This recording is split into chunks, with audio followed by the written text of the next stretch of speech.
Thanks so much for coming, everyone. Really excited to share some valuable insights today with our lovely panel of industry experts. We've got some incredible presentations coming to you in short and digestible chunks. So great for some budding entrepreneurs who are looking to open their first ever dispensary, just from concept to a full-blown store. Now, stay till the end because we've got some two special gifts for attendees who stay tuned until the end of the webinar. And as always with KayaPush webinars, if you have any questions, feel free to pop them in the Q&A chat as you'll see in the bottom tab here. We'll get to them at the end, but as questions pop up, feel free to jump them in the chat there. We've got an amazing lineup of industry experts today to guide you through building your first dispensary from the ground up. And I want to introduce our guests, so let's just get into it. We've got Matt Code, Regional Director of Sales from Temeka. We have Yonel Prasad, Director of Strategic Partnerships from our very own KayaPush.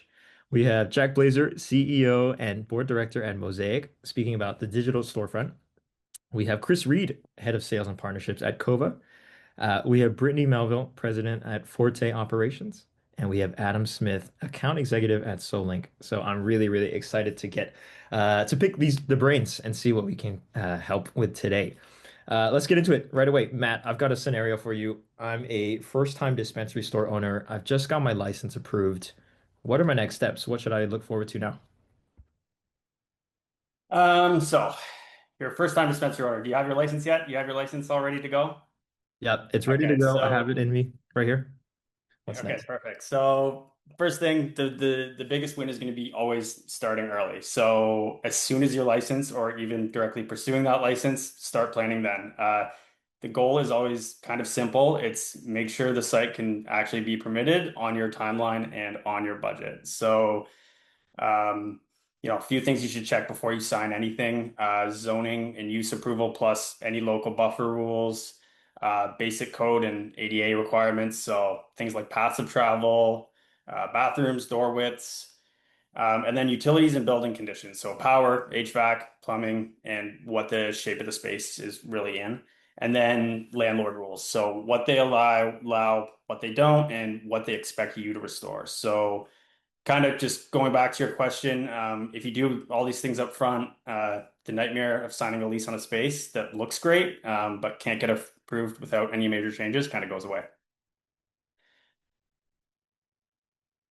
All right, and I'll kind of let you skip through my first slide here. That was kind of what we just went through. So next I'll talk about finding a general contractor and an architect. So talking about your team, the right partners are going to save you time and money, and they're also going to be there when you need advice.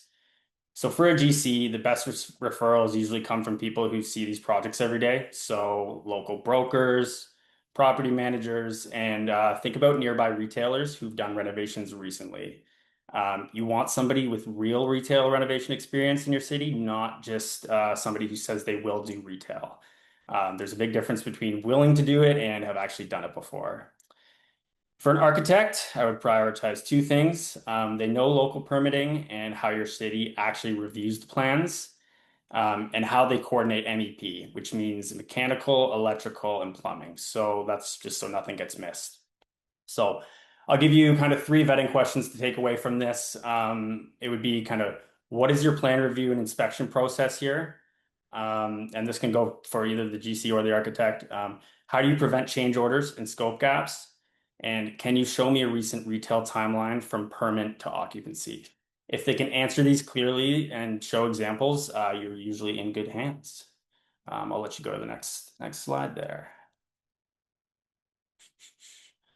All right, so yeah, now let's talk about the layout because the layout is really where compliance and daily operations meet. So a smart layout has to do two things. It has to keep you compliant and it has to make the store run smoothly every single day.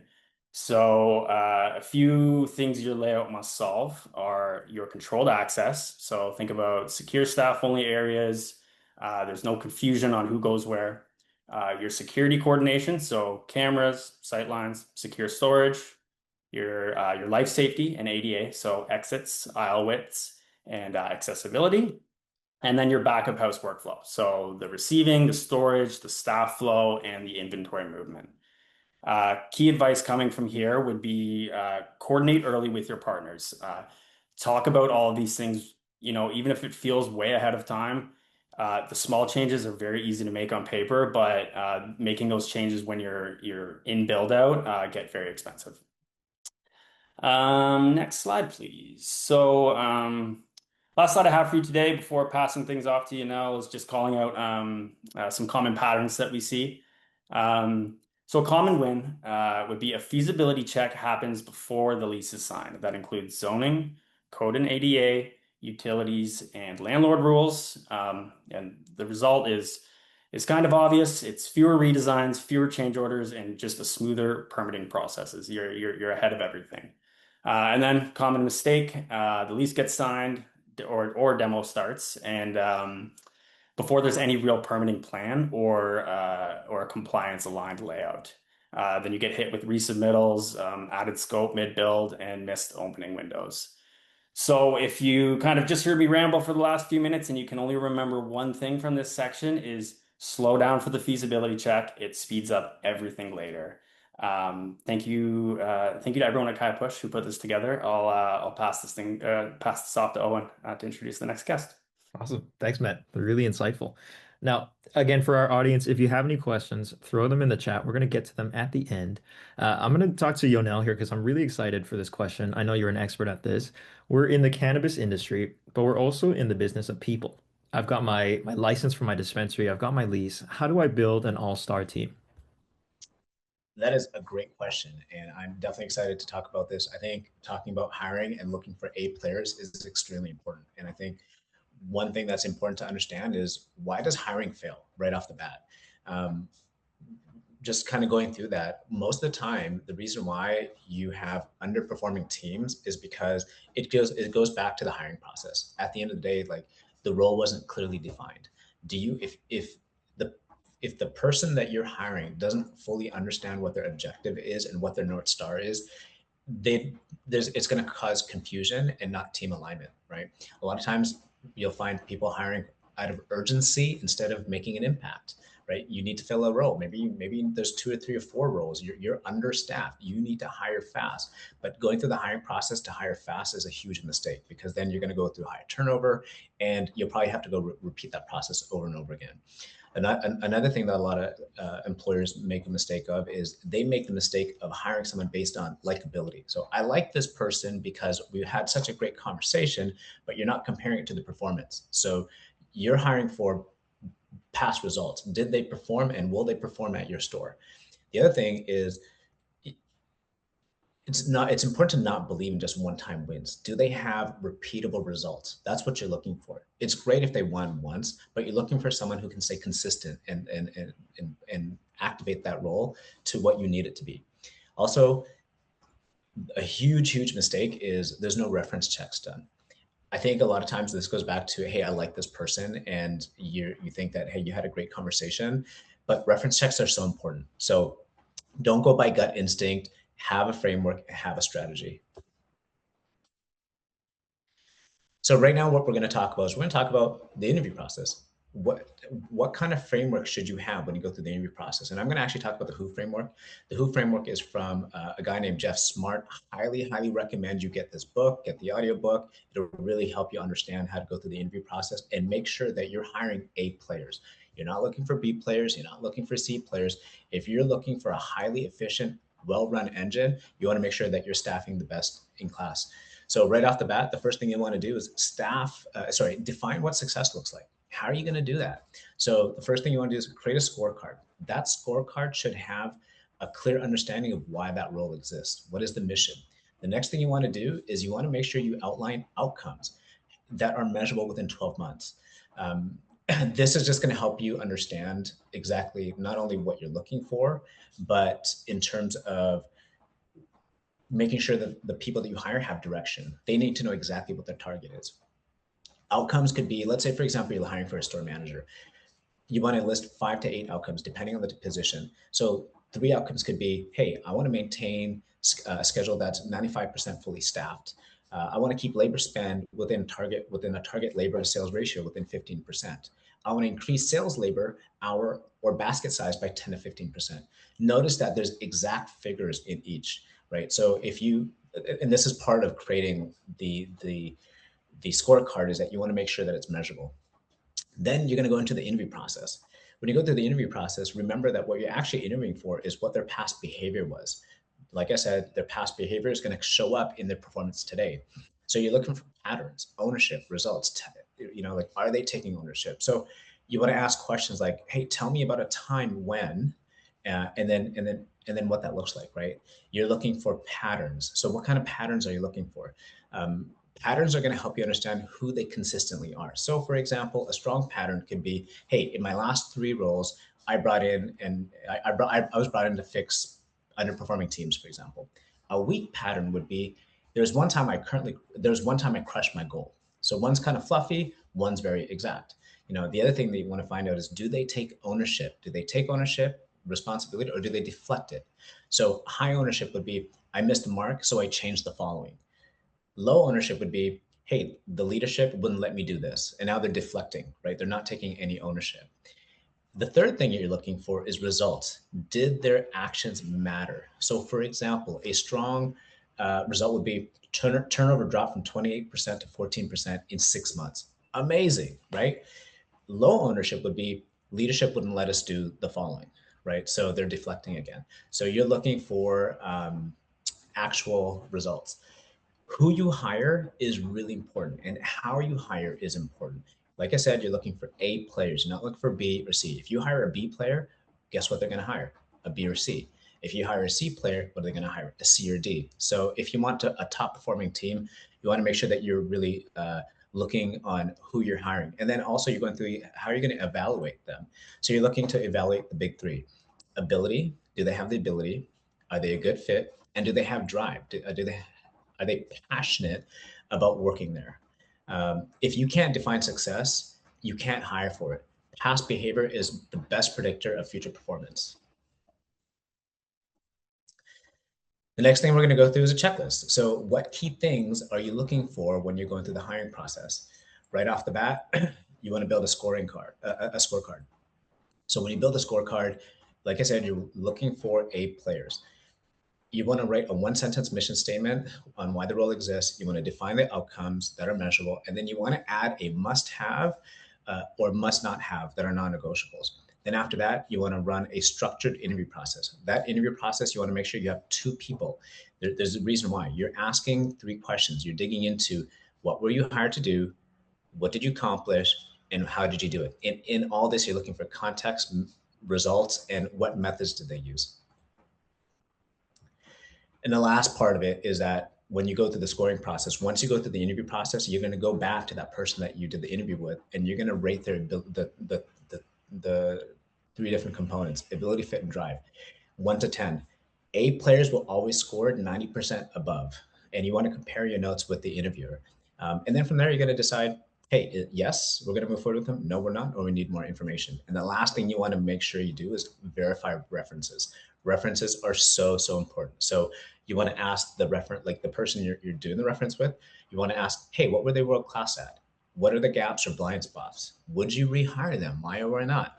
And what environments do they thrive or struggle in? Lastly, I just want to leave you with a quote from Jim Collins: people are not your most important asset. The right people are. Like I said, you're looking for A players. Last thing I just want to mention is, since we're on this, anyone that is interested in KayaPush, we are offering 3 months free. Awesome. Thanks so much. Yeah, people are the key to a successful operation, and we'll also talk about that 3 months free of KayaPush also at the end of this webinar. Now, for those who just joined us, welcome. We just went over licensing and licensing. Yonel just talked us through how to hire an all-star team. And now we're talking about the digital storefront. So in today's day and age, we know that a physical storefront just isn't enough. You're opening a dispensary with a physical presence only. That's a lot of business left out on the table. Talking to Jack here, I've got my license, I've got my lease, I've got my team with me to get this dispensary up and running, but I'm missing that digital aspect. Talk to me about what a digital storefront is and why I need it. Sure. And we are in the people of business, right? So Yonel did a great job talking about that. Now, who are the other people? Your customers. And they're so important. So believe it or not, a good dispensary, a successful dispensary will drive 50 to 70% of their orders online. That's the first impression, right? That's your first look. That first impression is so important. Let's take a good example of who does it really well outside the industry, Starbucks. Starbucks does an excellent job. In fact, over 50% of their revenues come from their, online app, the loyalty, that digital experience. So it's important for you to get it right. At Mosaic, we're all about helping customers have that branded Starbucks experience. And when we talk about the digital experience, we're talking about the online menu. We're also talking about potentially an app, or ideally an app, the kiosk experience in the store, all of the marketing communications that comes to you via email or push notifications, or even within the shopping experience online. That's all the capability that is really key to engaging your customers, and then how you pay. And that's how you bring it all together. So when you look at, how you approach the process, be ready. Be ready day one.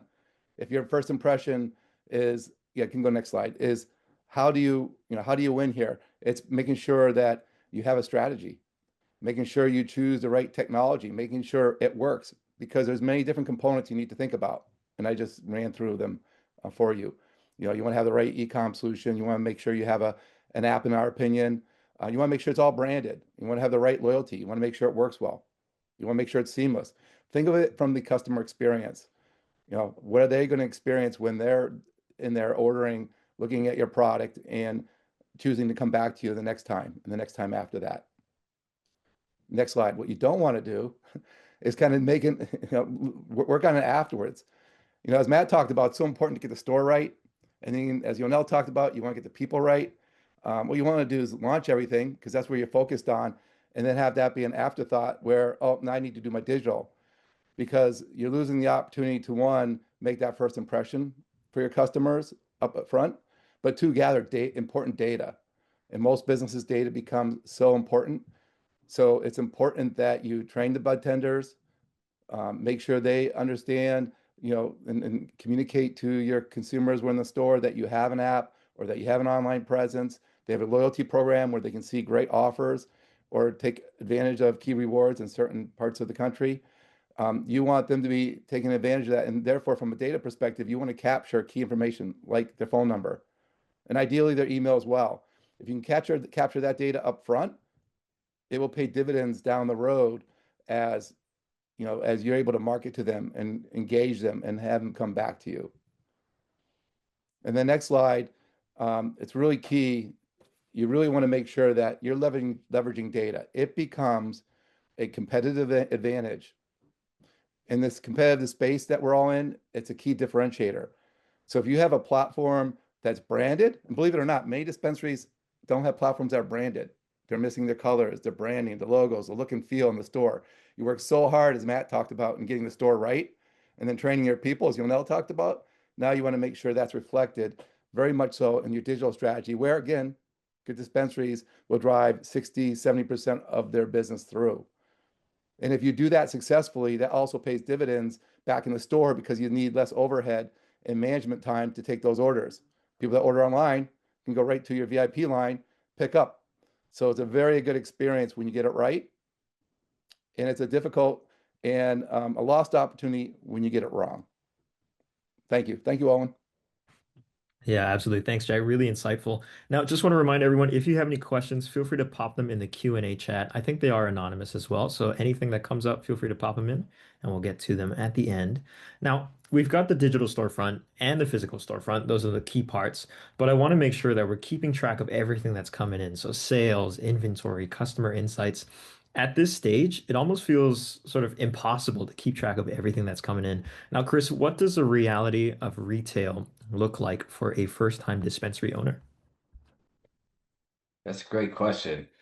So, the first thing to acknowledge is retail is relatively simple, right? We're either sourcing or producing goods, and we're selling them for hopefully a profit, right?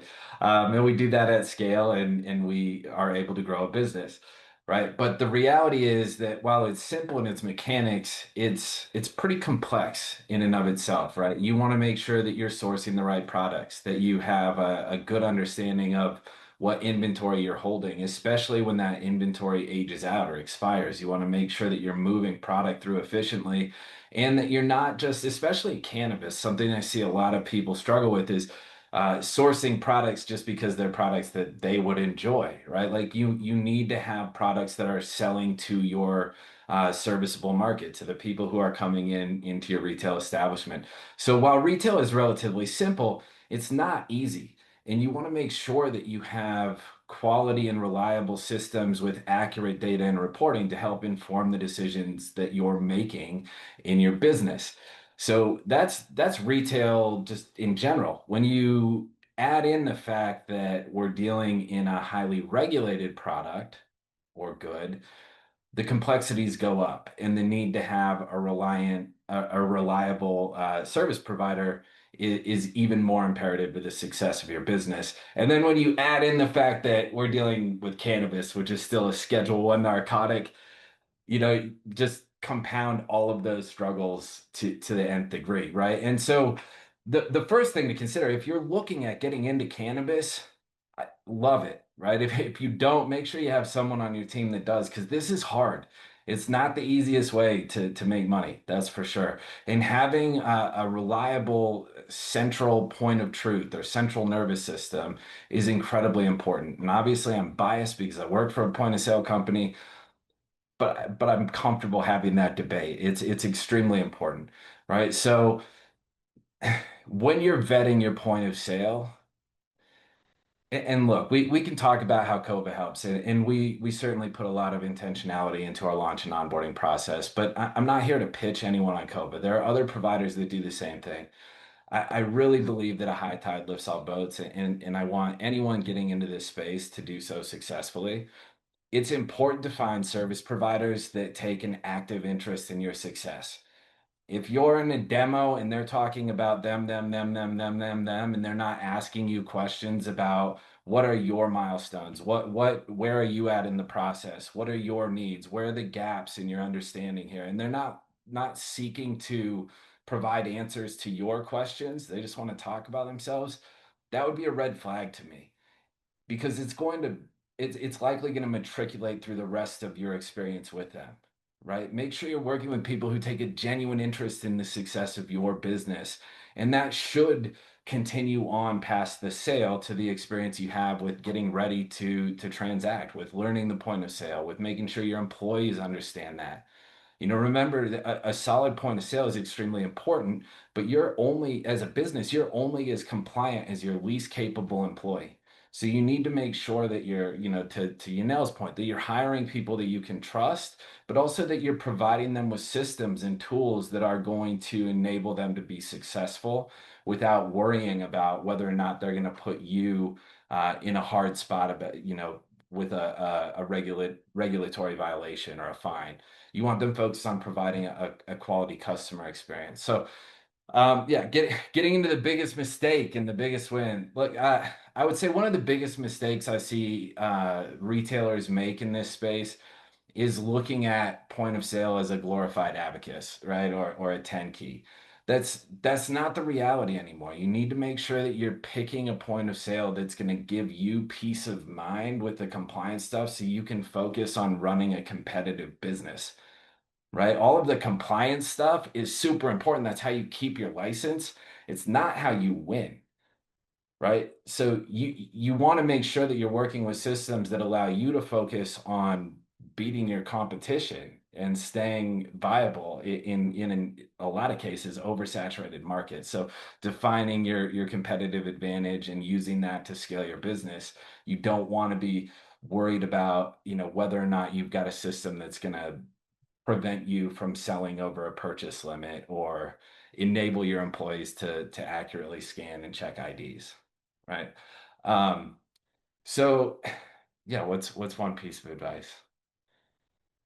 Be intentional, right? But that's kind of obvious. Know your business, right? In cannabis, you're going to work with a lot of people, right? Hopefully you have a big, robust team, or if you're working with a smaller team, you're working with people who are really good at what they do and have very specialized focus inside of your business. It's great to go to them for their expertise, but nobody should know more about your business than you.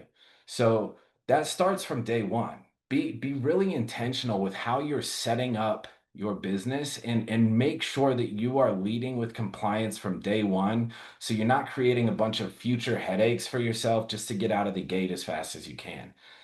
Be methodical, be intentional, document everything, have SOPs for everything, right? And set yourself up for success from the gate as opposed to rushing to profitability as quickly as you can while neglecting all of these, right? Obviously, it's important to run a profitable business, but if you're setting yourself up for future failure, it's a little win now and a big loss later.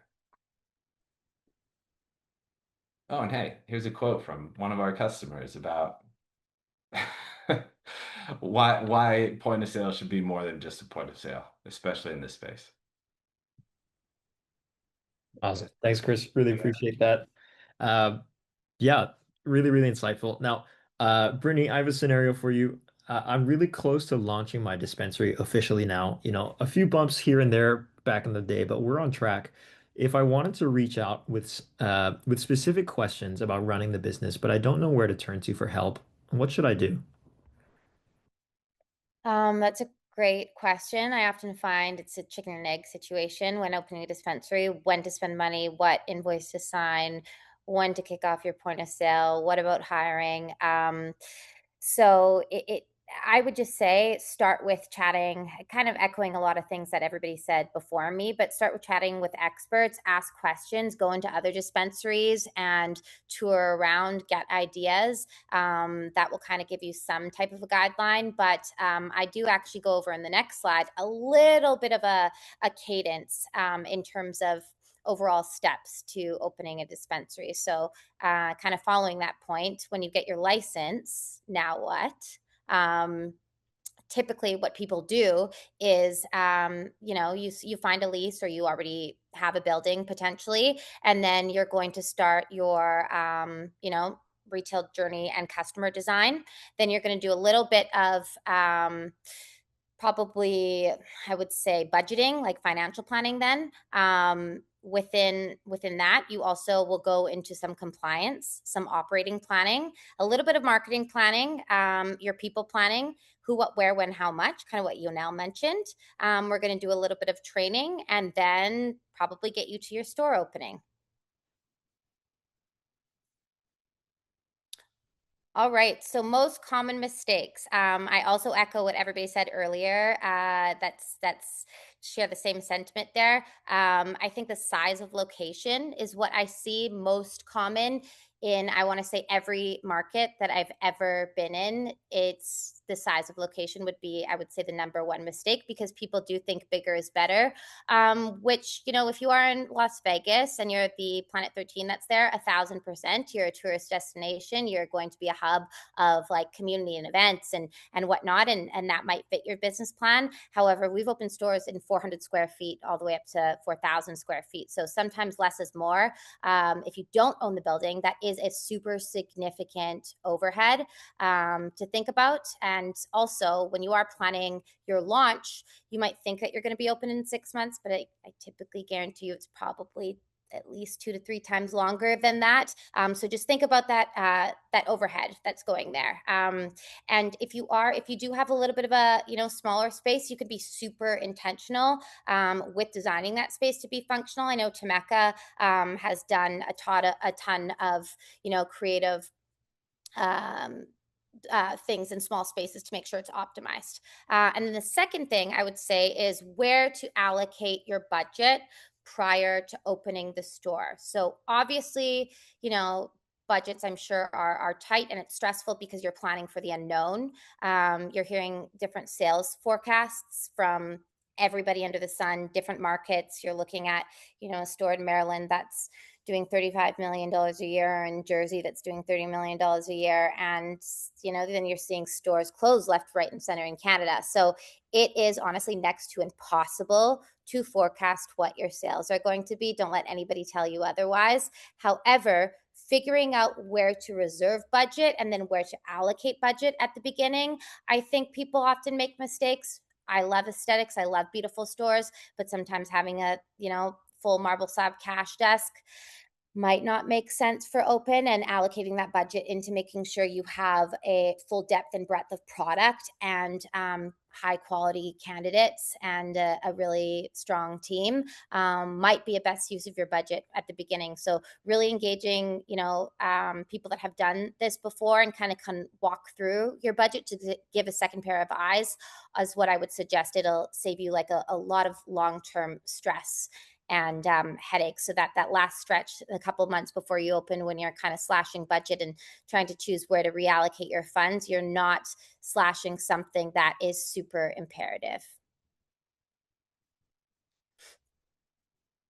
All right. I heard somebody say this earlier. I think it was Chris, but my best piece of advice would be 1,000% vet your partners. What does that mean, vet your partners? I know everybody says that, but what does that mean is first ask, what markets they've been in and what successes, what failures.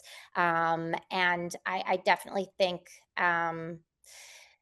getting consulting advice from, someone in the industry who isn't a subject matter expert might be a little bit, might kind of, skew you from your original North Star. There's so many stores we've hopped in where people have been given, advice on what to spend on their first cannabis order, or, how many people to hire and what to pay them.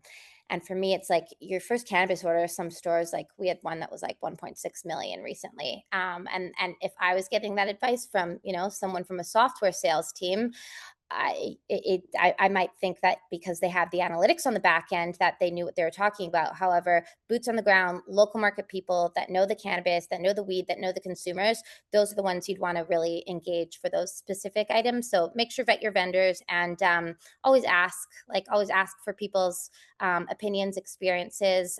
If you're close to California or if you're close to Toronto, I honestly encourage to go into any stores. They've been there for years and just talk to the bud tenders, talk to the owners, ask their feedback and experience. I swear you will learn enough to skip like 3 years of failures and small mistakes in your business. And then the next one is be responsive. So I'm sure everybody's inundated with so many different phone calls, so many different meetings, so many different emails. It is super important to stay up to date with communications from all your cross-functional partners. And I think Chris also did mention this, know your business as well.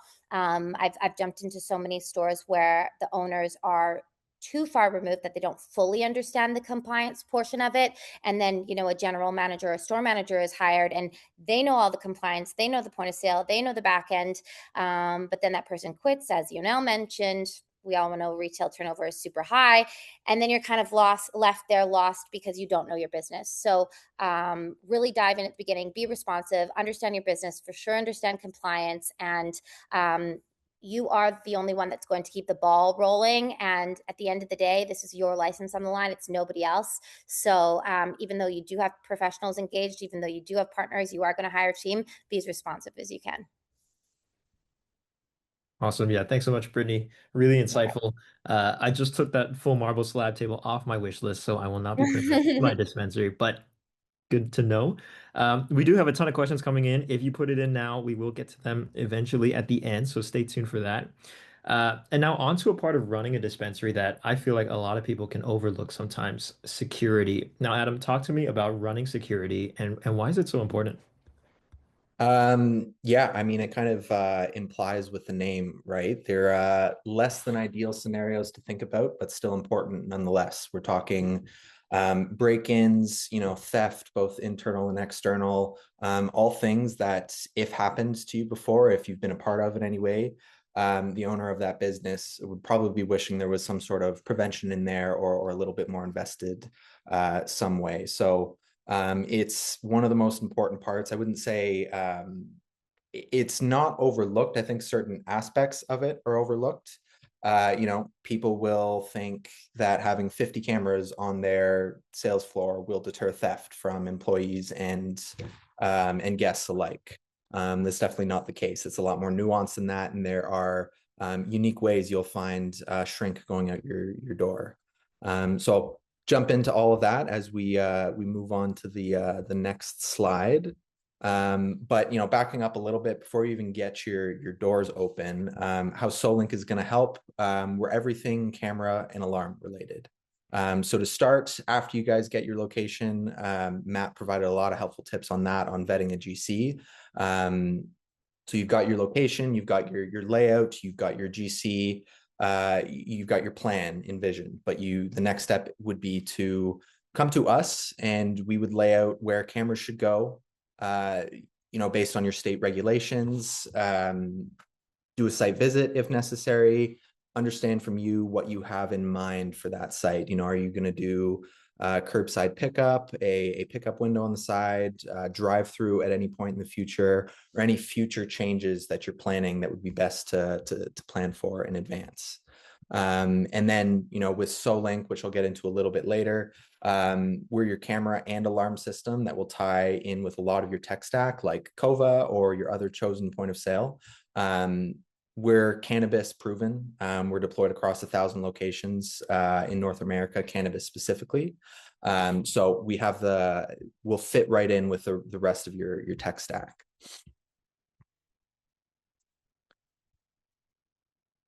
So it never hurts to plan early, as others have kind of mentioned here. Staying communicative is a big one as well. But seriously, the ones who plan the earliest as they can in advance are the ones that come out on top in terms of backing up a little bit. The better you plan in advance, the less chance there is of delays in opening. If you have a set open date of June 1st, this year, a couple weeks, you're counting on having your doors open that day and bringing in whatever your estimated daily revenue is as of that day. Even a week delay after that point, or a day where you have to close your doors after you open for some reason, that's lost revenue. Those are big dollars missed. So planning security, getting your layouts done in advance, having pre-visits from your regulators, getting in touch with them on thoughts on your camera layout ahead of time, all big wins that I see people make. And then make your decisions for your daily operations. It's easy to get tunnel vision on that kind of compliance checklist. What do I need to do in order to open, and then not look past those days beyond getting open. What happens during your first inventory count? Who do you have to lean on? Do you have the staff to support you? How does your point of sale work to help you in those inventory counts and managing your inventory? When your inventory is a miss, how is your camera system going to help or hinder you in finding the evidence that you'll need to provide regulators? So yeah, could go on and on, but I'll keep it short there and move on to the next one. Pretty simply put, a great tech stack pays you back. I see it mostly as time saved. A lot of the operators we work with, especially those that have been running dispensaries for years, they really value their time off. There are going to be some that are very involved in the day-to-day, even work in the stores, being a bud tender, staying grounded in the business. There are going to be others that are very far removed, but will still have to be involved. But that time off, wherever you set that line, is extremely important. Having the right system and the right people to support you so you can actually take your vacation days, so you won't get a call at 6 p.m. at dinner time, so you can go pick up your kids from practice, whatever it may be. Having the right system, the right softwares. I think the people part matters most in this. Bring it back to hiring and all that. If you've got the right number 2s and number 3s to lean on, you'll have a lot of peace of mind. But softwares and different things that can schedule your team for you, that can potentially track theft ahead of time or as it happens. I don't want to say invaluable. There is a dollar amount that you can put on that, but the peace of mind is what I find most invaluable. And then just some advice from Solink in general. This is some market studies we've done. We work with not just cannabis businesses, but 40,000 different businesses across the world now, 30,000 of those in North America. So this was our own kind of market studies we've done. And the short summary version of this is a lot of money is lost on everything related to operational inefficiencies. The big one that I want you guys to take away is the one in the bottom right corner on that graphic. It takes 60 minutes to find an individual piece of video evidence on average.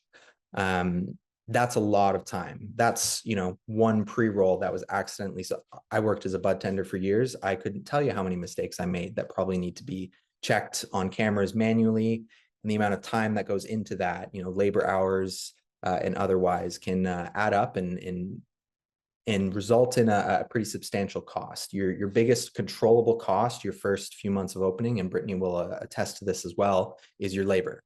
So it's best to minimize that the best you can, and get off to a good start, so to speak. And then just with all of us, vet your partners. Everybody else has said that. I don't need to beat a dead horse there. And then an ounce of prevention is worth a pound of cure. Got to be honest.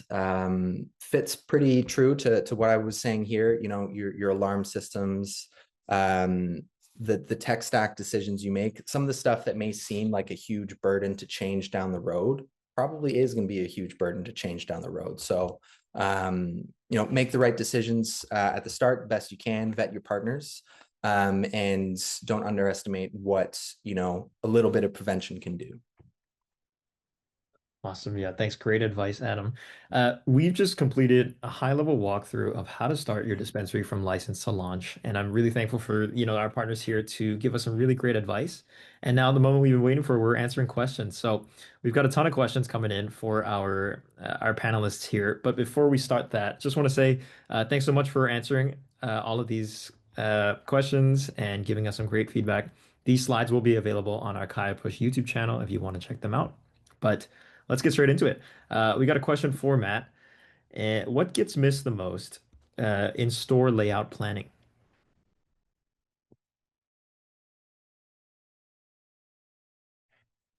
You might be on mute. It's a tough one. Sorry. I was just saying, no, great question, Owen. Most owners are so concerned, and rightfully so. There's so much excitement throughout the licensing process, and everyone has a big dream, but they're so concerned about the look of the store and don't spend enough time figuring out how things need to be laid out for an ideal operational flow. And overall, you want speed, security, compliance, and understanding of human behavior. I'd say if I had to choose one thing that people just kind of forget to look at, is the number one thing is being ADA compliant. So talk about things like wheelchair access, proper space to turn around in a wheelchair, but things of that nature. I would say that's something I very often hop on a call and they haven't thought about that. Yeah, no, totally fair and great advice. Question for you now here. What should you look for when you're hiring? And when you're looking to hire a candidate, we can't tell them that they have to be an A player. What are you looking for in terms of qualities and experience? Yeah, that's a really good question. Well, first of all, this is going to go back to understanding, like, hiring for that role, right? So when you're hiring for that role, understanding there's two things: technical skill, and then there's soft skill. And as you go through the hiring process, you're reviewing for everything. You're trying to understand, how do they think, how do they operate, what is their attitude going to be like, are they passionate? Soft skills could be something like uh, just their ability to, like, how warm are they, so sometimes when you're asking questions and you're qualifying that candidate, you want to get into some of the back end things on, like, how they did something, how were they thinking, how do they handle hard moments, and what's their attitude towards it. The other thing that would be helpful is when you're doing reference checks, the reference check that you do, if they're saying, hey, if you want to hire them, go for it, like, if you hear an if kind of thing and they don't sound that solid, then to me that's not an A player. The reference checks will always tell you should absolutely hire that person. There's no gray area in that whatsoever, and they're passionate. So you'll feel the passion from the person that you're the candidate, and also the person that's doing the reference check. Yeah, great answer. We're going to direct this one to Brittany. So, can you talk about the first step that someone should take when something bad happens at your dispensary, or maybe something that should work but just stops working? What's the first call and what's the first step to make? Gather all of your facts. So maybe I'll answer the first thing first. So if something bad happens, and now I'm assuming the dispensary is already open, I guess. So always just gather your facts, take time to ask questions, figure out what the problem is, assess the situation, and then react accordingly. I train this with all like bud tenders as well. It goes down to as simple as if a customer comes in that's really upset about a product that they purchased because their vape clogged yesterday, that they purchased yesterday, it was $60. Gather all facts: who, what, where, when, why, how much, and then at that point you do have all of those key points to be able to hopefully make an informed decision to move forward. Awesome. Yeah, sounds good. Uh, Question for Chris here. Any insights on making deliveries from a dispensary to a consumer? Any insights? Yeah, I mean, there's a number of things to consider, right? One is, uh, well, I would say start with what are the regulations that govern delivery in your market? There are markets where you have to have two people in a vehicle and a lockbox has to be bolted to the frame of the vehicle. Like if you don't project a return on that investment, maybe don't do delivery, right? So first of all, I would ask like, is delivery a viable channel for you? And I would start there. But moving past that, you want to consider the economics, right? So I like to start by looking at what an outlier could be and working back. But how far out do you really want to deliver? And if you're going that far out, do you want to have the same order minimum as somebody who's 5 minutes away? If you're working with the right platforms, you can scale those delivery fees, you can scale those order minimums so that any order that comes in makes sense economically. But the other things that you want to consider if you're running delivery out of your business, I know a lot of us come from, I mean, certainly not me, but a lot of us have some legacy experience and might know what a walk-in lick is. A delivery driver is a walk-in lick. They got product, they got money. Most of the time, that's cash. Their routes can be triangulated. You know, smart criminals can place a delivery order a block away and know that that vehicle is at some point in time going to be between those two addresses. So you want to take the security of your drivers and of your product and your money into account as well. And you want to be really intentional with your training around what to do in the worst case scenarios, but also what to do if you show up at a door and it's clearly somebody who is using somebody else's ID. You want to make sure that you have really clear and well documented SOPs around that so that if you have a driver who does something on their own accord that violates compliant operations, that you have a plausible defense for your business's culpability. So I know none of that's the sexy answer, right? But the truth is delivery is difficult, and doing delivery profitably and safely is extremely difficult. So I would also recommend working with consultants and people, you know, to Brittany and Yanel and Jack and Adam. I think everyone's made this point. Work with people who have done this before and not only done it, but done it successfully, preferably in a market that at least has similar regulatory controls to the market in which you're going to operate. Awesome. Yeah. Great advice there. We've got about 5 more minutes for questions. So if you got any more, pop them in the chat. Um, I'm going to open this one up to all the panelists here. Besides tax compliance issues like 280E, what's the number one reason dispensaries fail?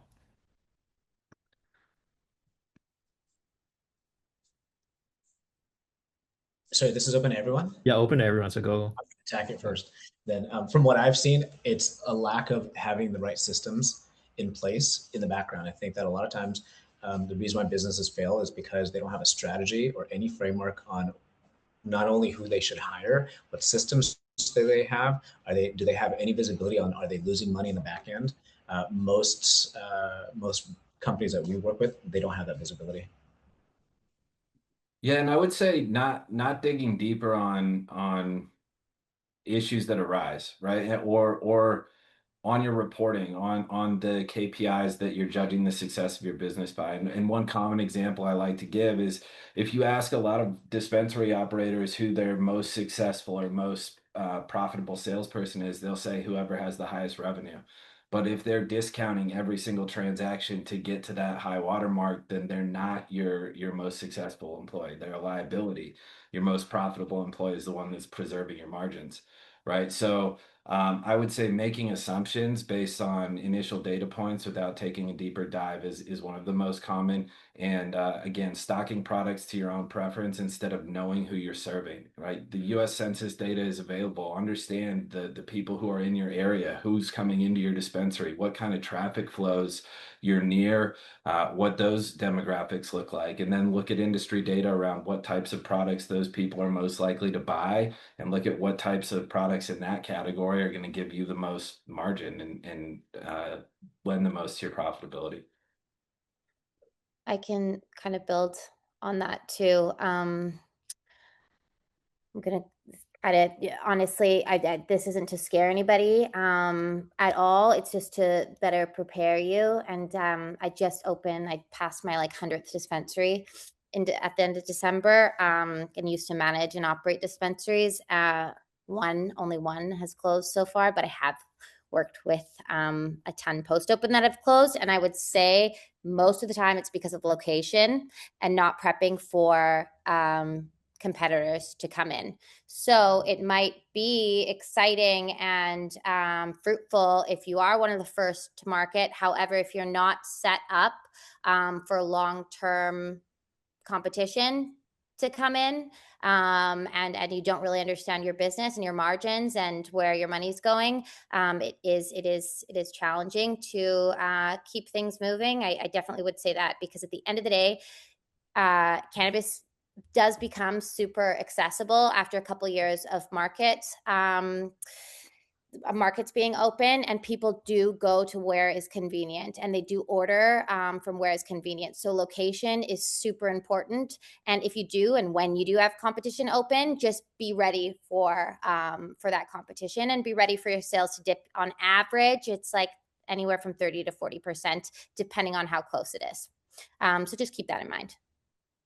And it can be hard out there. We all know that. And the government doesn't make it easier, even getting capital up front. And then some of the states that, you know, make you go through so many hoops just to get open, and that process.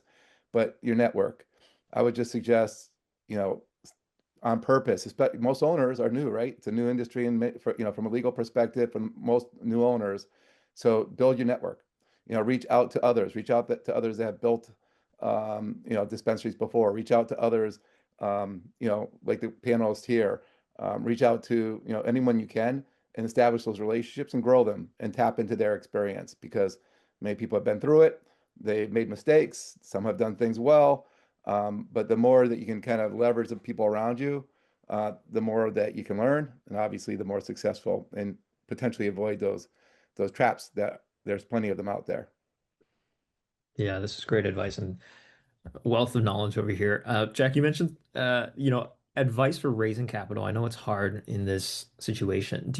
I'm going to open this for the panel as well. Do you guys have any advice on how to raise capital, and maybe some things to watch out for when you do? It is so hard. It's going to take time from my experience, right? In this industry, hopefully, rescheduling will start to open a bit more capital and some other changes, but that's not today.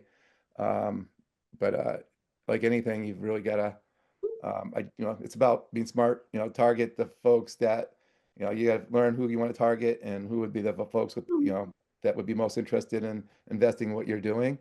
And then you've got to reach out to many of them. You've got to have a large pipeline, and continue to, follow up and build it out. And then again, leverage a network, right?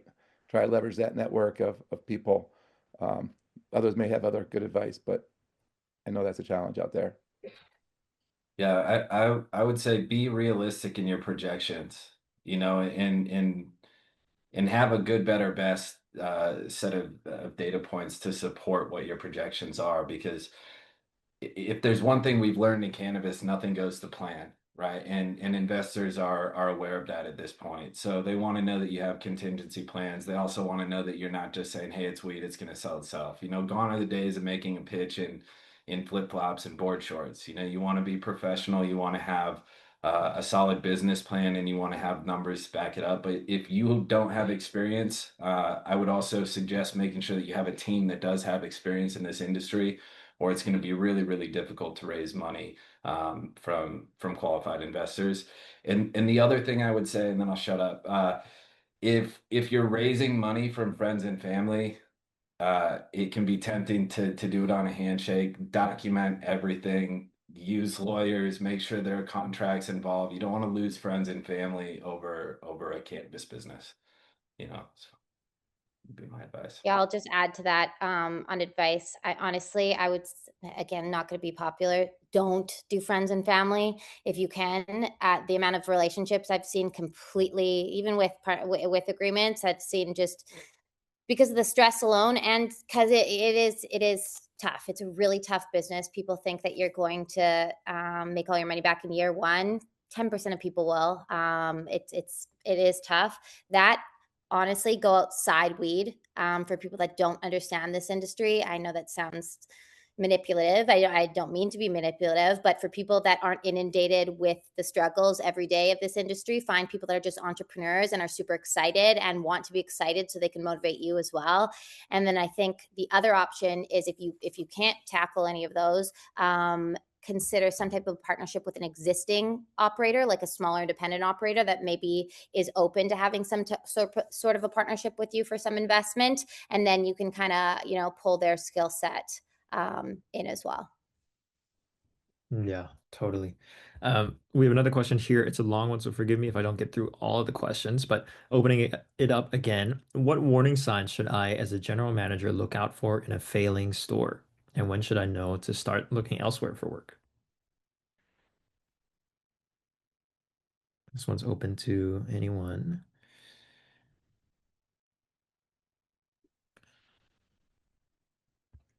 Yeah, go ahead. Yeah, I can take it. Sorry. Warning signs I should look out for in the general manager. Yeah, as a general manager, what should I look out Oh, for in a in a failing failing store. store? Yeah. Um, Actually, Chris, I think also touched on this as well. It's not understanding your like sales and your margins, the amount of operators and managers that don't know gross profit, gross margins. They don't know, literally, they don't dive into the finances of their business at all and have no idea. We have a store that's doing, honestly, on like they're doing like 30 to 40K a day, and the general manager had no idea that if he like drop the unit price of like drop the MSRP, didn't put it on sale, drop the MSRP, that his team wouldn't know that he did that.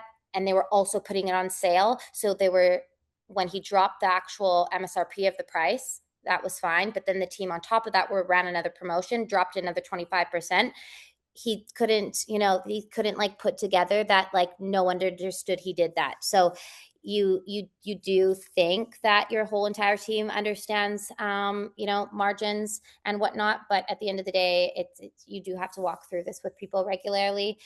So if like I would say that's a definite warning sign. And also I like to encourage people to run like a tight ship, so you don't like a slightly understaffed, so then people are just busy all the time. However, in cannabis, traditionally people do call in sick like Thursday, Friday, Saturday, so keep that in mind when you're scheduling. Yeah, I would also say as a general manager, you should have insight into the financial health of the business to some extent. If you're asking questions of ownership and they're not giving you direct answers, that's a red flag, right? If the ownership is never on site and it's all stick and no carrot, that's a red flag to me as well. Ownership should either be involved, or if they're not involved on a day-to-day basis, you should know whether or not the business is successful.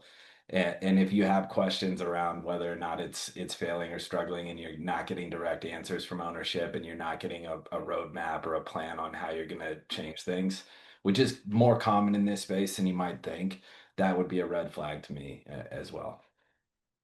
And if your Yeah. orders are getting smaller and less frequent, like they're allocating less budget to bringing in product, then that's a good sign. Well, and to that point, if you don't have a competitive advantage, if your business doesn't have an identity, if you're just kind of taking a scattershot approach and you're not serving a specific niche, or you don't have a strategy around pricing or products, what type of products you're carrying, what type of customer you're serving, that's a red flag as well. In markets where your share is somewhat protected, that might work, but in most of the markets in the US and certainly in the markets in Canada, uh, that's not a successful recipe. Yeah, absolutely. We're just coming up to the hour here, and I know we have a couple more questions, but I'll just give one and I'll open it up to the floor again. Does pivoting towards delivery slash drive-through slash consumption lounge or any other gimmick early in the open suggest a lack of foresight to not have gotten there previously, or does it come across as innovative? That's an interesting question here. Opening that to the floor to anyone before we wrap it up. Cannabis is hard. The more variables you add, the harder it gets. It's a lot easier to introduce a convenience to customers than it is to take one back. So if you start by adding delivery and then you take that away, you're gonna lose customers, right? The name of the game in cannabis is lifetime value customers, unless you're in a place like Manhattan where you have a ton of transient business. You need people coming back. It's why I recommend not taking credit cards if you can avoid it, because if the chances that get shut down are pretty high, then you've taken a convenience away from your customers. So I would say it doesn't indicate a lack of foresight if you have a plan to introduce it. You're just phasing out your business in a responsible way and growing and scaling as you define best practices in each component of your business. Just to add on that, MSOs are able to operate, like they're able to drop their prices to push out competitors. And once competitors are gone, they can raise their prices. That happens in every single market. So if you're far, I don't know what state you're in, but if you're far away that you can get walking traffic, or you have a parking lot, if you have parking and you have a solid delivery plan, location matters. Location. So even if it is an MSO but you have parking and they don't, you honestly could have a case there. So it really depends on where you're located and what your overhead is. Yeah, that's Yeah. a solid point. If you live in a really cold climate and you can do drive-through, or a really hot climate in the summer and you can do drive-through, yeah, it's not a bad thing to plan out of the gate. That can be a competitive advantage. Yeah, another actually point, I know we got to go right away. Oftentimes big box chains, they buy in bulk, so they get lower prices. So typically they're getting push, or they're getting pay to play deals, right? So they're not necessarily buying, in my experience, the craft smaller batch product that those types of consumers do like, because that type of a brand isn't going to be able to sell to all of these stores. So again, it depends on your location, the state, what your business plan is, what your overhead is. However, I have had stores that are, they're craft focused, they're local focused, they're differentiating themselves in that sense, because a lot of times big MSOs, big chains, they'll just have a lot of the popular brands there because they're getting like pay to play deals, and they're able to drop their prices there, so you can differentiate yourself with local small batch, small grow craft items. Awesome. Yeah. Thank you for the responses. And thank you so much to everyone who has been asking questions and stayed on. I know we're over, so we'll wrap it up here. As we do, just want to highlight something really cool. Dispensary Timeline Asset is coming to your emails right after this webinar. So it's a visual step-by-step process on how to open your dispensary from license to launch. It's coming out with time periods. It's coming out with all the information that we shared today, plus more. And I know you can't see it now, but just want to highlight on the bottom of the timeline, we've given you a ton of resources, including partners, the people here today to give you all of everything that you need to open your dispensary. And of course, if you want to see more blogs, resources, case studies, www.kayapush.com has everything you need. Moving on to the next slide, we have something also very exciting too. Oh, it's Christmas, baby. We got 3 months free when you sign up with KayaPush. We're giving away 3 months free of KayaPush for brand new dispensary owners like yourselves who want to bring a positive impact to your community. Really excited for this one. Both of those assets you'll receive in your email shortly after this webinar, and you can find the replay on the KayaPush YouTube. Once again, thank you so much for attending. Thank you to our amazing panelists for all the knowledge that you dropped today. We're really thankful that everyone was here today to learn, and hopefully we see some more dispensaries open up. Again, my name is Owen on behalf of KayaPush. Thank you for coming, and we wish you a successful license to launch. We'll see you soon.